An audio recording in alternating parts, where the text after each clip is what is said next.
Hey, this is Hans, and it's time for another episode of Instant Noodle Recipe Time. This is the show where I show you what to do with your instant noodles, and today I come very sad about the passing of my good friend Jamie Burridge. He died on February 16th, 2025.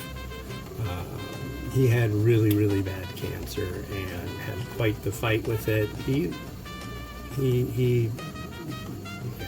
I'm just like, it's been a week and I'm really still just torn up about it. So today I'm gonna cook the instant noodle that was his favorite,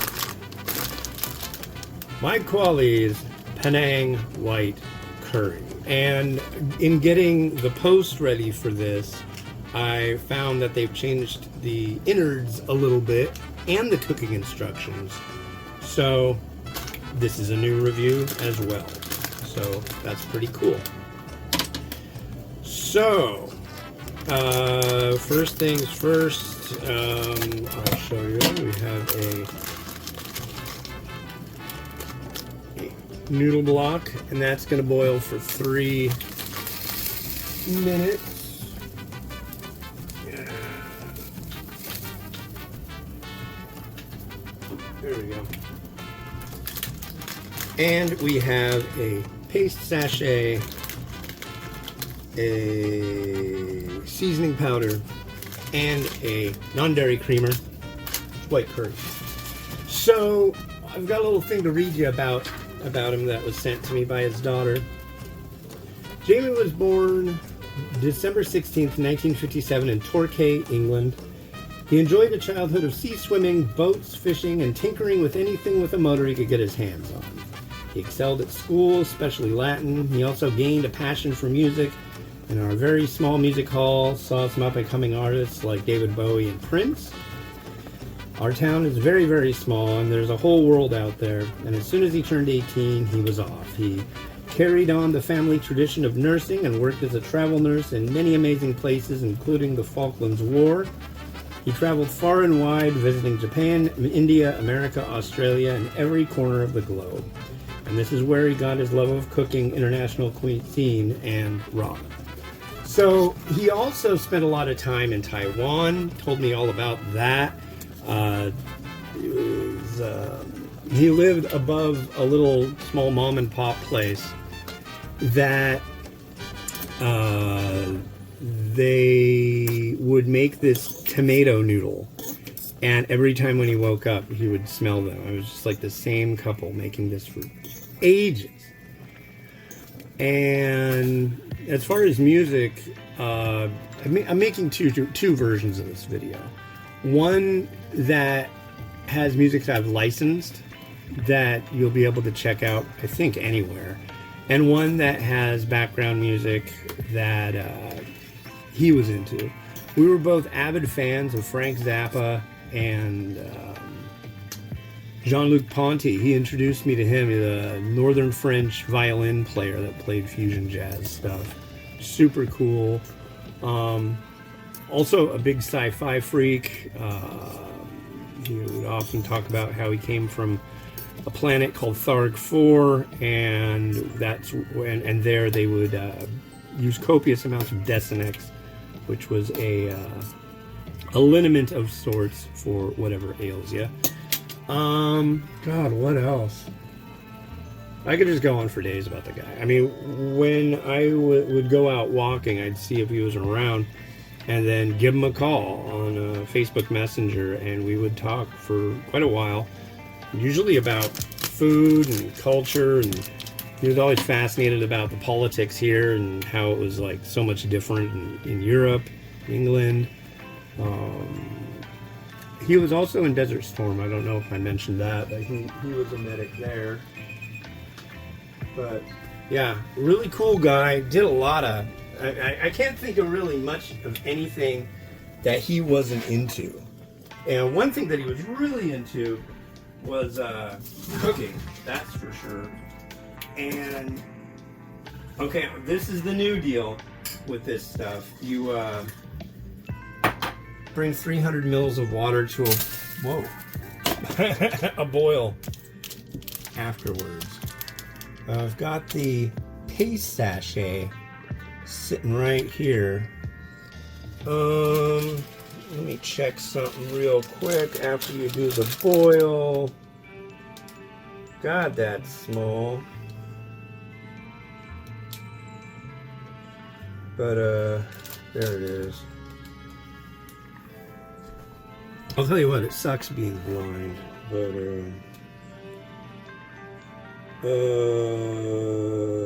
remove the water, add everything to, okay.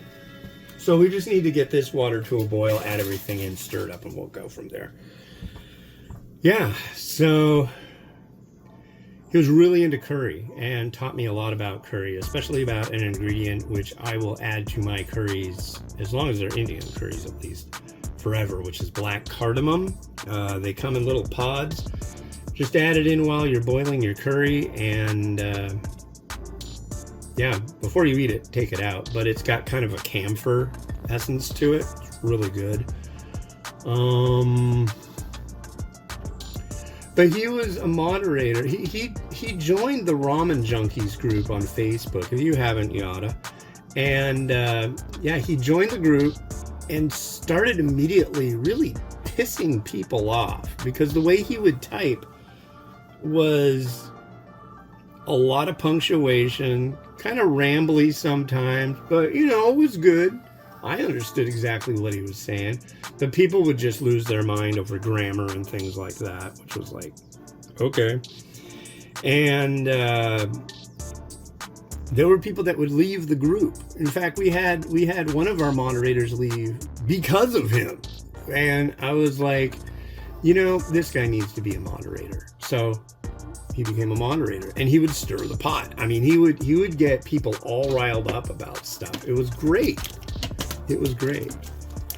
And I don't know if everybody thought it was a great thing, but I thought it was a really, really great addition to the group. And yeah, but I don't know, him and me and the other moderators became pretty good friends. Most of us. And it was good. It was good. And God, I miss that guy. It was nice to be able to talk to him. Sometimes his wife, Susan, would come on and ask me questions about what the hell's going on in America. You know, they're very fascinated by our politics and the ridiculousness that's going on. And yeah, I can say that the last time I talked to him was a good talk, and so that's a plus. I don't think we ever had any negative talk, except about crazy people that were in the group. Yeah, but yeah, into music. One thing we also shared was fascination and love for old radios, and old equipment and music, and oh man, we can talk about that for eons and eons and eons. And food, cooking, yeah. So he was really one of my very best friends, and I think I knew him for about 3 years. I think that's when he joined, was about 3 years. And it was funny too, because I don't really have any friends around here. He was in England. Sometimes I talk to my brother, who's in Jerusalem, and then my buddy Stumpy from North Little Rock is in Arkansas. Now, I live in Washington. I do have a buddy who lives about 100 miles from here that we go and check out stuff every once in a while and go to a movie. But that's like maybe once or twice a year. So most of the time when I'm talking to people, they're from far-flung places. So, which I mean, I don't have a problem with that, but it's kind of interesting. All right. It's time to cook. So let's make some more curry.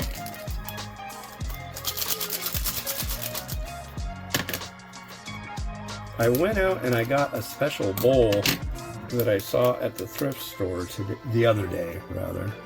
and got it to make this one. I don't know. I wanted to get a blue one because he was very, very keen on bowls that were blue, showing off the color of ramen, instant noodles, you know. Technically, this is not ramen.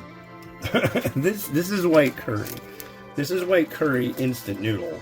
Ramen is a regional dish of Japan. So this is not ramen, but it does have instant noodles. And if you want to call it ramen, I'm not going to get on your case about it. And here is the best part. This is paste. Now, if you've never had this, I highly recommend it. You can get it pretty easily. I mean, you'll find it on Amazon if you're in the States. You might have a little trickier time getting it elsewhere, but you know. But MyKuali is a company I visited about 11 years ago, in 2014. And they started off as making cooking pastes.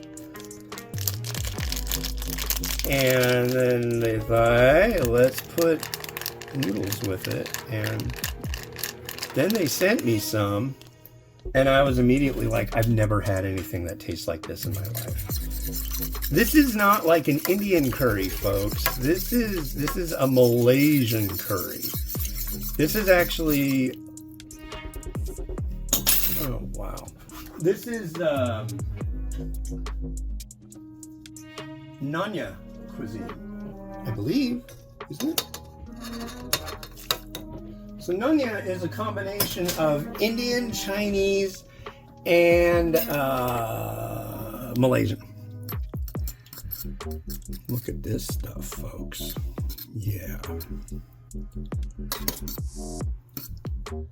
There's fish or shrimp paste in there. There's a lot of really, really good stuff going on.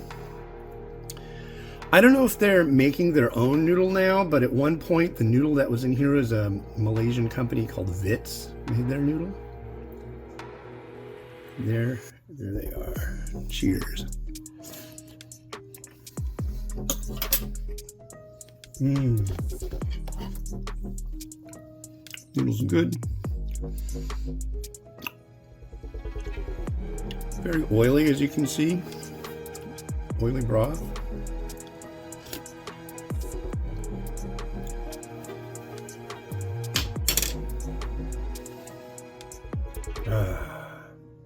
Nice heat. All right. Wow. I haven't had this in quite a while, and the packaging will change soon, I'm guessing. I don't know if their export packaging is going to change. The packaging on this one has my logo on it, if you didn't know. But the new one will not, sadly. You never know. They might want to use my logo again at some point, but we will see. Anyways, the new bowl and white curry. So we went, my wife was kind enough because she knew I wanted to do a special bowl for my friend. And we went and hit 99 Ranch Market and we hit H Mart and we put together all the stuff I would need to make a really, really nice bowl of white curry. So first thing I'm going to throw in here,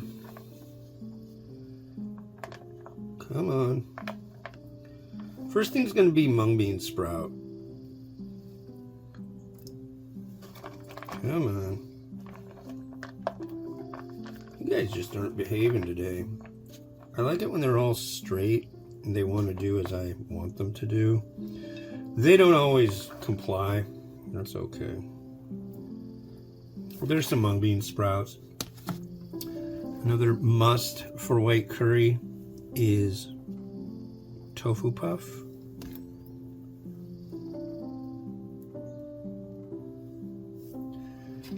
I want to ease you guys over here.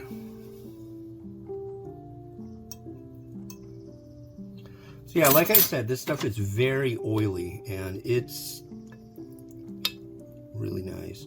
Tofu puff is, it's like you'd expect. It's like, I think they bake it. They throw it in the oven and it puffs up. I got fish ball that are cold. You gotta warm them up.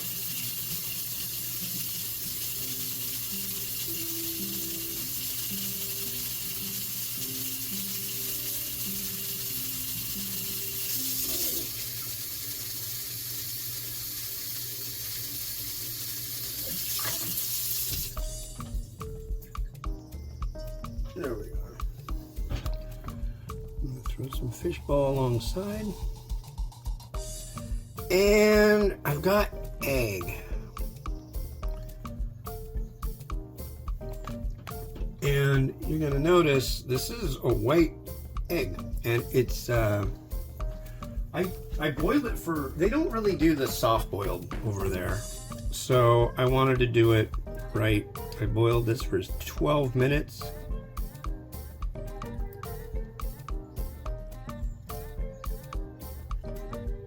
Beautiful.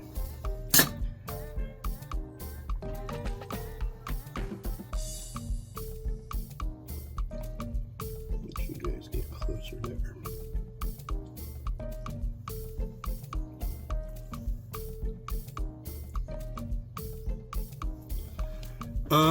We're gonna add in some mint. It's funny because I really like it. If this were later in the year, it would have. I would have my own mint from my garden in here. However, it's not that time of year just yet. So I had to get some at the store.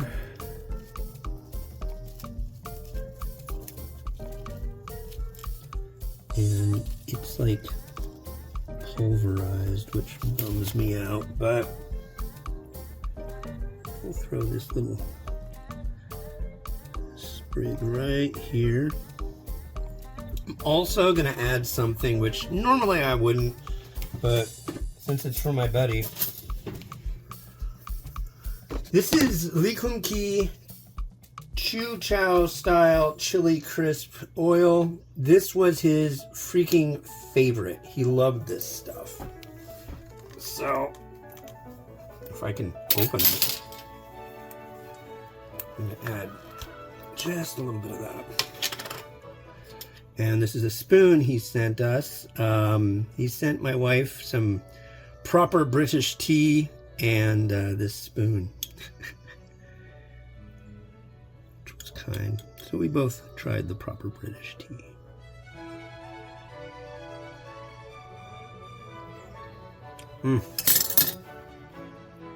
Yeah, and this stuff packs a punch, man. That's some serious business. A little sesame seed.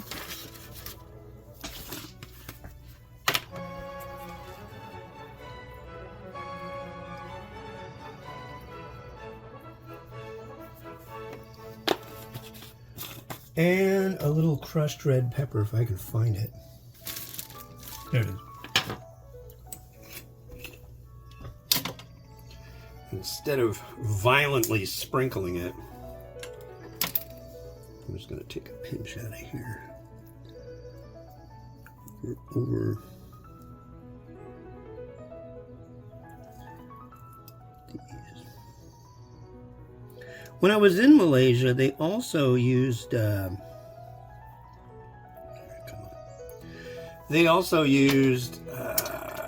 pork rind. Pardon me.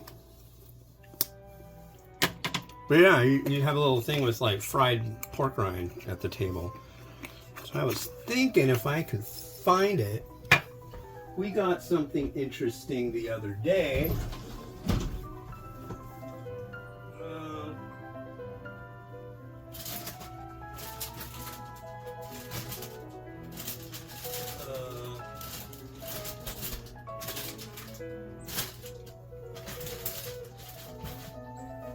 It may have all gotten devoured, but we got some of this fried pork skin, which I've always thought, it's like, why can't you go to the store and get chicken skin? Because that's like the best part, right? That's why you got a KFC.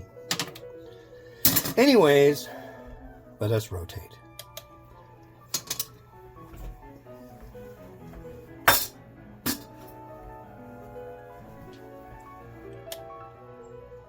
Hold on a second, I forgot something, which was an important ingredient that I did not want to forget. One thing you also will find is Chinese long bean, and we found Chinese long bean at the store as well. So I'm just going to put that right there. Well, come on, don't obfuscate. There.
Well, thank you very much for watching.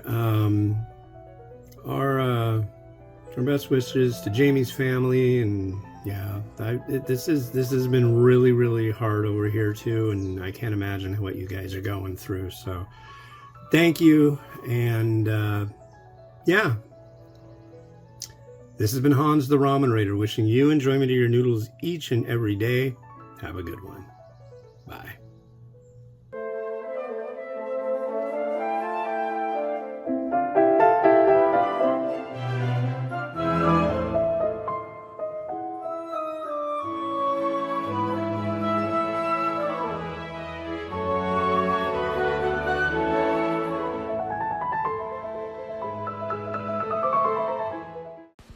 Shipwrecked sailors stumble on the shore, possibly Papua New Guinea or somewhere like that. They crawl on the sands and see nothing but some human fingerprints. All of a sudden, the tribal chief and his hordes appear on the edges of the coconut palms. He says, "You have trespassed on my kingdom. I choose you two things, death or Bobo." "Okay," said the captain, "I'm not going to go to your heathen ways. I'm a Christian. I choose death." The other 15 sailors said, "I'm with the captain. I choose death rather than your heathen ways." And one remained. "Very well," he said, "I'll take the one." He says, "You want Bobo?" He said, "Yes, I'll take the Bobo." So immediately all the natives bugged him ferociously and threw him into a heap. "Ah," said the chief, "he chose Bobo. No, you choose death. Death by Bobo. Bobo, Bobo, Bobo, Bobo." It's an old one. Never mind, chaps. Talk to you later. Ha ha!